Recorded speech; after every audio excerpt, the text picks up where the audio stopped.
The evidence is absolutely clear that it is in fact a growing problem and has been with spikes and dips, but it is a growing problem.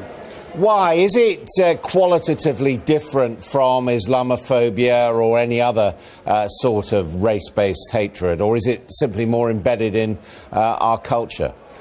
I think that's a very insightful question.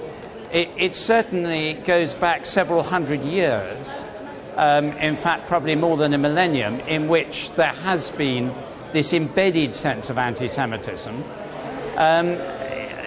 Whether it's qualitatively different is a different question, but it's so deeply in the culture, it seems to be something we have to struggle with constantly. And how can we clamp down on it? What do you think needs to be done in changing the law? I think it's not just changing the law. I think, first of all, it has to be clear that it is totally unacceptable, and the use of anti-Semitic imagery drawn from the past, and particularly the 30s and 40s, is really a very, very serious matter indeed. Secondly, the law does play a part, and there are a lot of recommendations in this report that have come out today that are very significant in terms of improving the enforcement of the law. And thirdly, I think media, churches, all have to be very, very clear. Civil society generally has to be very clear about their detestation of anti-Semitism.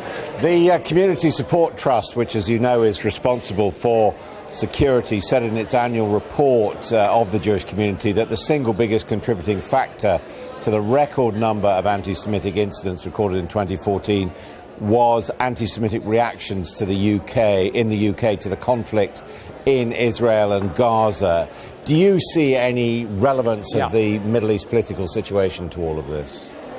Well, of course it's highly relevant, because you have people living in this country who take radically different views on what should be happening, and things are portrayed, or we see things that perhaps sometimes we understand, sometimes we don't, that trigger furious and passionate reactions.